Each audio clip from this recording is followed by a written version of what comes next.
Hi friends, welcome back to MP super kitchen. Friends, ಇವತ್ತು ಪಾಲಕ್ ಪಪ್ಪು ಹೇಗೆ ಮಾಡೋದು ಅಂತ ನೋಡೋಣ. ಇದಕ್ಕೆ ನಾವು ಈರುಳ್ಳಿ ಮತ್ತು ಬೆಳ್ಳುಳ್ಳಿ ಯಾವುದು ಬಳಸ್ತೇನೆ ರುಚಿಯಾಗಿ ಹೇಗೆ ಮಾಡೋದು ಅಂತ ನೋಡೋಣ ಬನ್ನಿ. ಮೊದಲಿಗೆ ಒಂದು ಪಾತ್ರೆಯಲ್ಲಿ ನಾನಿಲ್ಲಿ ಒಂದು 4ರಿಂದ 5 ಚಮಚದಷ್ಟು ಎಣ್ಣೆ ತೊಗೊಂಡಿದ್ದೀನಿ. ತುಪ್ಪ ಬಳಸೋರು ಬೇಕಾದ್ರೂ ಬಳಸ್ಕೋಬೋದು. ನಾನಿಲ್ಲಿ ಹಸಿಮೆಣಸಿನ್ಕಾಯಿ ಖಾರಕ್ಕೆ ಎಷ್ಟು ಬೇಕೋ ಅಷ್ಟು 4ರಿಂದ 5 ಹಸಿಮೆಣಸಿನ್ಕಾಯಿ ಹಾಕಿದ್ದೀನಿ. ಪಾಲಕ್ ಸೊಪ್ಪು ಜಾಸ್ತಿನೇ ಬೇಕಾಗುತ್ತೆ. ನಾನಿಲ್ಲಿ ಒಂದು 2 ಕಟ್ಟು ಅಂದಾಜು ನಾನಿಲ್ಲಿ ಬಳಸಿದ್ದೀನಿ. ಆಮೇಲೆ ಇದನ್ನು ಚೆನ್ನಾಗಿ ಕೈ ಆಡ್ತಾ ಇರಬೇಕು. ಸೊಪ್ಪು ಚೆನ್ನಾಗಿ ಬೇಯಬೇಕು. ನೆಕ್ಸ್ಟು ಇದಕ್ಕೆ ಸ್ವಲ್ಪ ಉಪ್ಪು ಹಾಕೋತಾ ಇದ್ದೀನಿ. ಒಂದು ಅರ್ಧ ಚಮಚದಷ್ಟು ಉಪ್ಪು ಬಳಸ್ಕೊಂಡಿದ್ದೀನಿ. ಚೆನ್ನಾಗಿ ಬೇಯಬೇಕಿದು.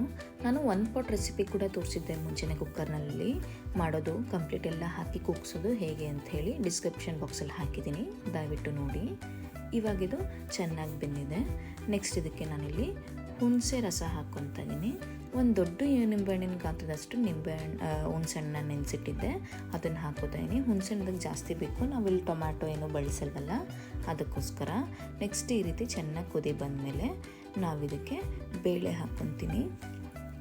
ಬೇಳೆ ಮುಂಚೆನೇ 3/4 ಕಪ್ನಷ್ಟು ನಾನಿಲ್ಲಿ ಚೆನ್ನಾಗಿ ನೆನೆಸ್ಬಿಟ್ಟು ಸ್ವಲ್ಪ ಹೊತ್ತು 1ರಿಂದ 2 ಅವರು ನೆನೆಸಿ ಇದನ್ನು ಕೂಗಿಸ್ಕೊಂಡಿದ್ದೆ, ಒಂದು 3 ವಿಷಲ್ಲು.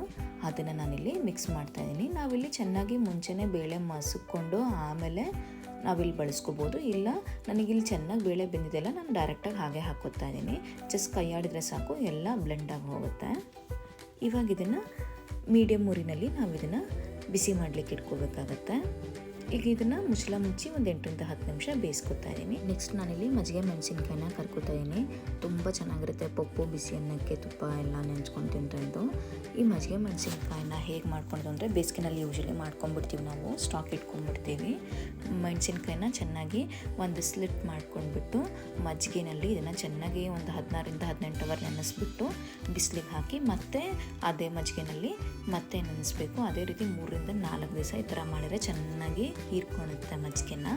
ಆವಾಗ ಇದನ್ನು ಒಣಗಿಸಿದಾದ್ಮೇಲೆ ನಾವು ಒಂದು ಕವರ್ನಲ್ಲಿ ಅಥವಾ ಒಂದು ಡಬ್ಬಿನಲ್ಲಿ ಸ್ಟೋರ್ ಮಾಡಿ ಇಟ್ಕೋಬೇಕಾಗತ್ತೆ. ಬೇಕಂದರೆ ಈ ರೀತಿ ಕರ್ಕೋತೀವಿ ನಾವು. ಇದು ಮೊಸರನ್ನಕ್ಕೆ, ಪಪ್ಪಿಗೆ ತುಂಬ ಚೆನ್ನಾಗಿರುತ್ತೆ. ಸ್ವಲ್ಪ ಖಾರ ಖಾರ, ಹುಳಿ ಹುಳಿ, ಉಪ್ಪು ಉಪ್ಪು ಇರುತ್ತೆ. ಇದನ್ನು ಕೂಡ ರೆಸಿಪಿ ಟ್ರೈ ಮಾಡ್ತೀನಿ ಹಾಕಲಿಕ್ಕೆ. ಇದು ಆಪ್ಷನಲ್, ಬೇಕು ಅಂತ ಮಾಡ್ಕೋಬೋದು, ಬೇಡ ಅಂತ ಬಿಡ್ಬೋದು. ನಾನಿಲ್ಲಿ ಒಗ್ಗರಣೆ ಮಾಡೋಕ್ಕಿಂತ ಮುಂಚೆನೇ ಮಾಡ್ಕೊತಾ ಇದ್ದೀನಿ. ನೆಕ್ಸ್ಟ್ ಒಗ್ಗರಣೆಗೆ ಅದೇ ಎಣ್ಣೆಗೆ ನಾನು ಸ್ವಲ್ಪ ಸಾಸಿವೆ, ಆಮೇಲೆ ಜೀರಿಗೆ ಬಳಸ್ತಾ ಇದ್ದೀನಿ ಸ್ವಲ್ಪ. ಆಮೇಲೆ ನಾನಿಲ್ಲಿ ಇಂಗು ಬಳಸ್ತಾ ಇದ್ದೀನಿ. ಇಂಗು ಬೇಳೆ ಹಾಕಿರ್ತೀನಲ್ಲ, ಸ್ವಲ್ಪ ಜಾಸ್ತಿನೇ ಬಳಸ್ತಾ ಇದ್ದೀನಿ. ಆಮೇಲೆ ಅರಿಶಿನ ಪುಡಿ ಹಾಕ್ಕೊಂಡಿದ್ದೀನಿ. ನಾನಲ್ಲಿ ಎಲ್ಲೂ ಅರಿಶಿನ ಮುಂಚೆನೇ ಬಳಸಿಲ್ಲ. ಕುಕ್ಕರ್ ಬೇಳೆ ಬೇಯಿಸಬೇಕಾದ್ರೆ ಕೂಡ ಹಾಕ್ಕೊಂಡಿರಲಿಲ್ಲ, ಅದಕ್ಕೆ ಇವಾಗ ಹಾಕೋತಾ ಇದ್ದೀನಿ. ಆಮೇಲೆ ಸ್ವಲ್ಪ ಒಣ ಮೆಣಸಿನ್ಕಾಯಿ ಬಳಸಿದ್ದೀನಿ, 1ರಿಂದ 2ರಷ್ಟು. ಆಮೇಲೆ ಕರಿಬೇವಿನ ಸೊಪ್ಪು. ಇದನ್ನು ಚೆನ್ನಾಗಿ ಹುರ್ಕೊಂಡಾದಮೇಲೆ ನಾವೇನು ಕುದಿಲಿಕ್ಕೆ ಇಟ್ಟಿಲ್ವಲ್ಲ, ಅದಕ್ಕೆ ಇದನ್ನು ಬಗ್ಗಿಸ್ಕೊಂಡ್ಬಿಡ್ಬೇಕಾಗತ್ತೆ. ನೋಡಿ, ಇವಾಗ ಚೆನ್ನಾಗಿ ಕುದೀತಾ ಇದೆ.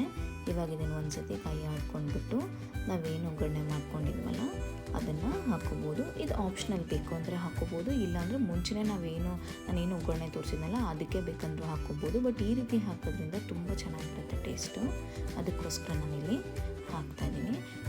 ವಾರಕ್ಕೊಂದ್ಸತಿ ಮಾಡೋದ್ರಿಂದ ತುಂಬಾ ಹೆಲ್ದಿ, ಆರೋಗ್ಯಕ್ಕೆ ತುಂಬಾ ಒಳ್ಳೆಯದು. ಇದು ತುಂಬಾ ಕ್ವಿಕ್ಕು. ಬೇಳೆ ಒಂದು ಬೇಯಿಸ್ಕೊಂಡು ಹುಣಸೆಹಣ್ಣು ಒಂದು ಸ್ವಲ್ಪ ನೆನೆಸ್ಕೊಂಡ್ಬಿಟ್ರೆ ತುಂಬ ಈಸಿ ಮಾಡೋಕ್ಕೆ. ನೋಡಿದ್ರಲ್ಲ ಫ್ರೆಂಡ್ಸ್, ನೀವು ಕೂಡ ಇದನ್ನು ಮನೆಯಲ್ಲಿ ಟ್ರೈ ಮಾಡಿ ಹೇಗಾಯಿತು ಅಂತ ತಿಳಿಸಿ. ಮತ್ತೊಂದು ಈಸಿ ರೆಸಿಪಿಯೊಂದಿಗೆ ಮತ್ತೆ ಬೇಗ ಮೀಟ್ ಆಗ್ತೀನಿ. ಅಲ್ಲಿವರೆಗೂ ಥ್ಯಾಂಕ್ ಯು.